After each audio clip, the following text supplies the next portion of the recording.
Hey everybody, this is Grace, and this is a little update, another little update of this really weird thing about the reason I decided to take a blanket. You know, those ones that you get at Dollar Tree. They're thin.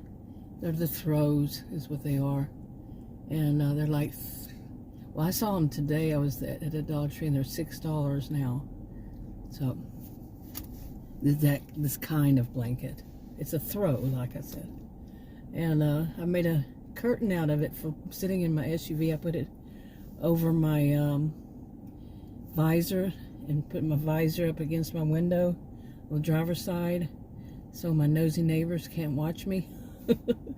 And what happened yesterday with it was that they closed their blinds finally on that side, because the only thing that they could see on that from that blinds on that side is me.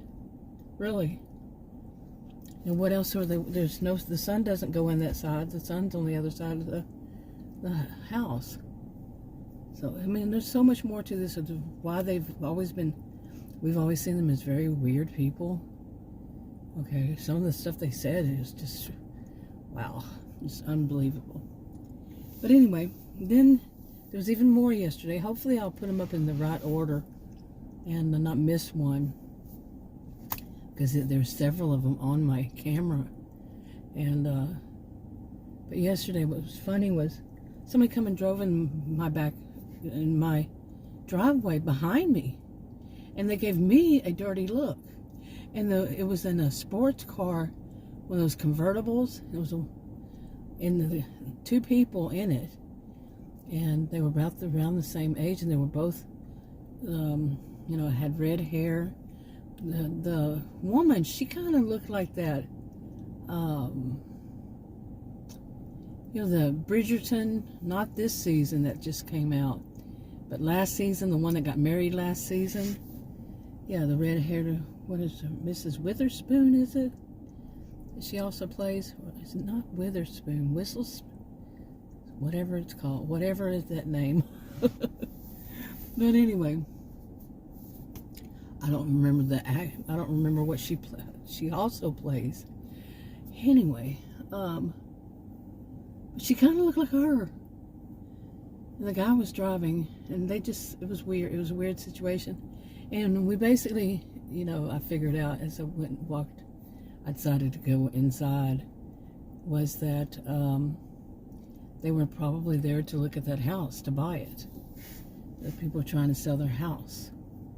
So, but anyway, now today there's a new drama. Now, see, I'm not really one to watch what my neighbors do. The reason I see that is because when I get in my SUV, the sun's right there on the other side of that house, and it hits my eyes. I usually sometimes try to move my SUV somewhere where that sun won't hit me, or it's just when I close my door, I'm going to see those windows, and they have the blinds open. Why do they have the blinds open?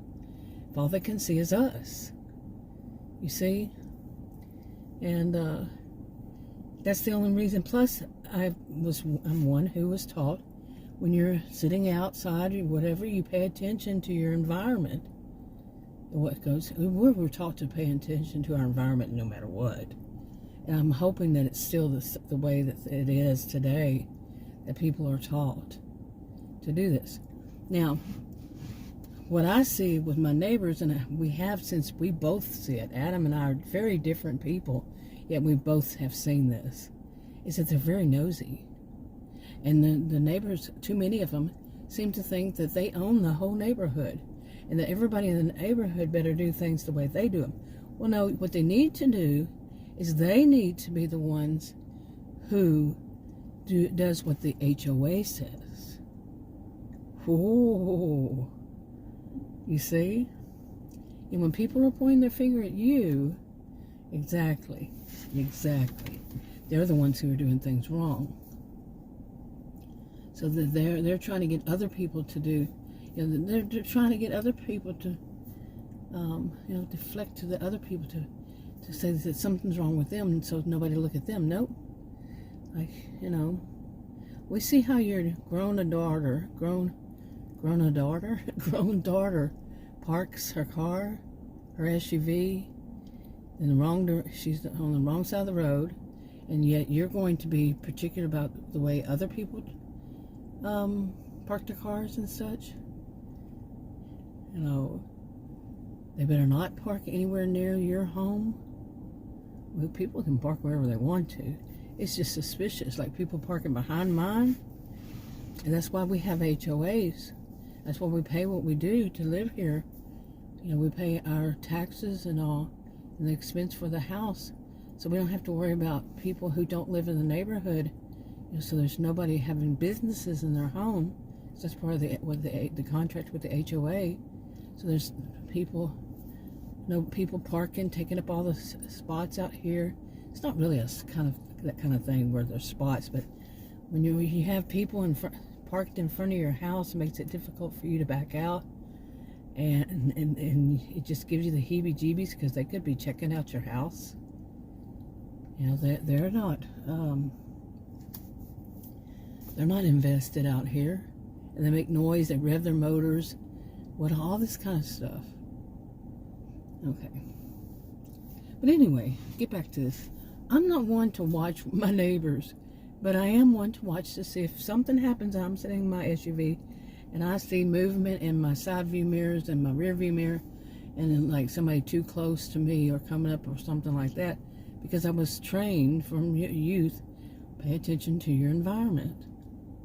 Now if I see that, I'll sit and go, what's going on? And some weird stuff started happening out here. You know, and I started coming out here more to make my videos over the past year, I guess, than I ever have before. Used to, I would go down to the park or do drive vlogs, this kind of stuff, but I'm not doing that as much. And it's a whole story I've told many times.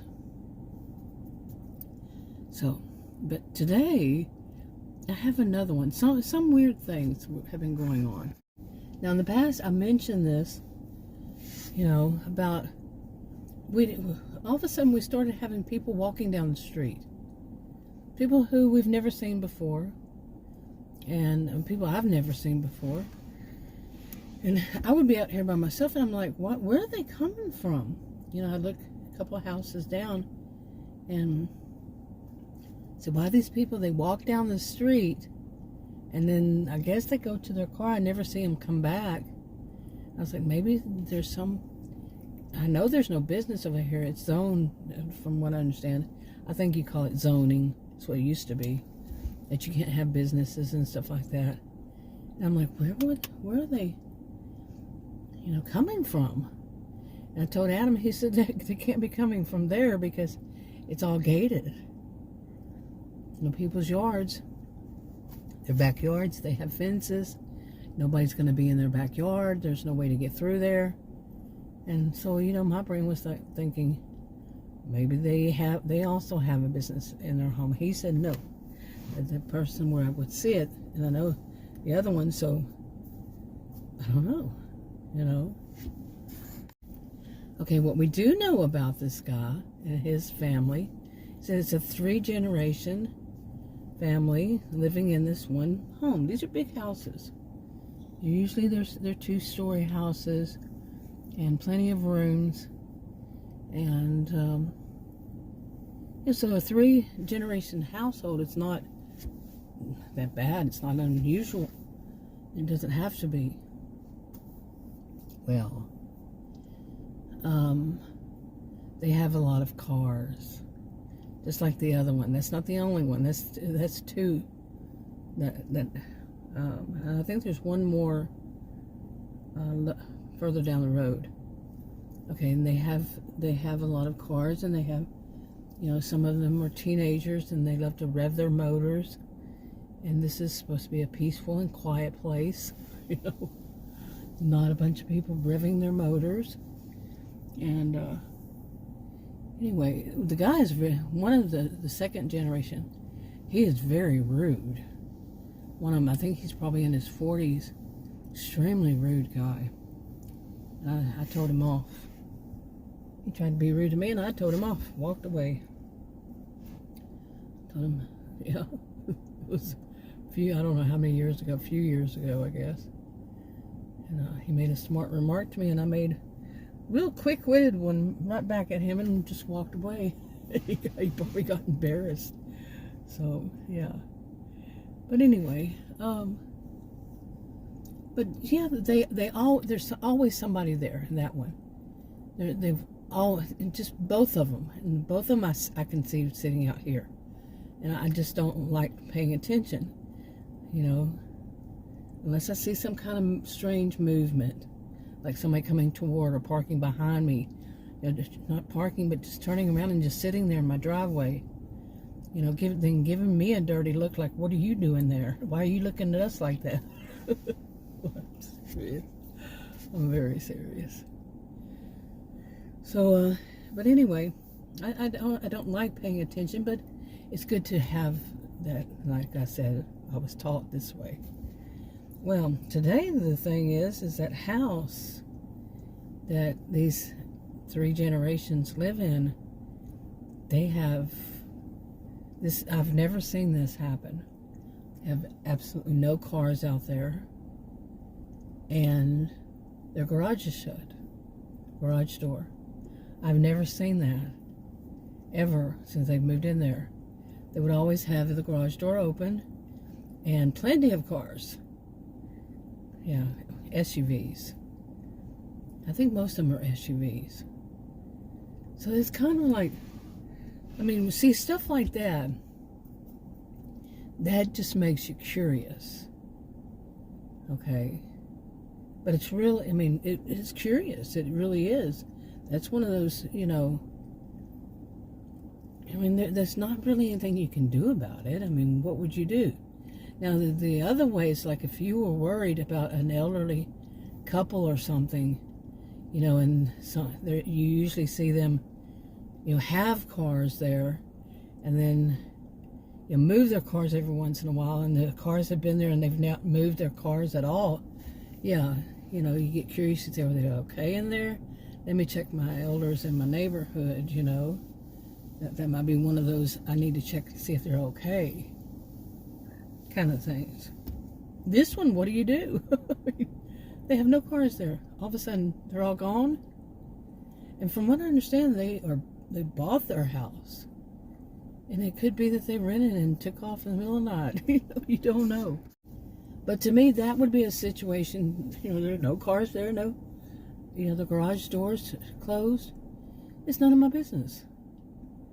It would be none of my business. Don't you agree? I do. But it's good to know, you know, just, okay, if nobody's there, and then I were to see people coming out of the back of their house, the only thing I could think, like I said, is that somebody runs a business out of there, and they're told to park away from here, and to walk back to their car, you know, or their vehicle, wherever they park it, but not right here, because they're not supposed to have businesses run out of their homes, like that other neighbor with all the cars there does. Yeah, 2. He does, she does. So, anyway, I think tomorrow I have an appointment, and I think it's going to change. It's supposed to actually change a lot for me. It's for my rare health condition I've had since, well, the first signs I ever saw was when I was 10, and that's when there were major signs about it. But I have to see the doctor tomorrow. Adam's going with me, and this is when either I'm going to get the pills then, or the doctor orders the pills then. They're finally going to treat me for it, and that could change a lot. Hopefully I continue to live. You know, there's always risk. It's a major thing. So maybe I'm making so many videos because I've been knowing this for months now. It's just getting them to get it done.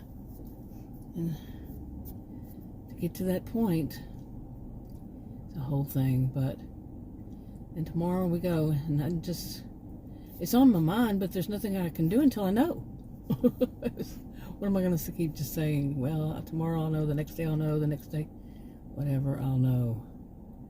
Maybe. And then I don't even know if I know. Anyway, wrapping it up.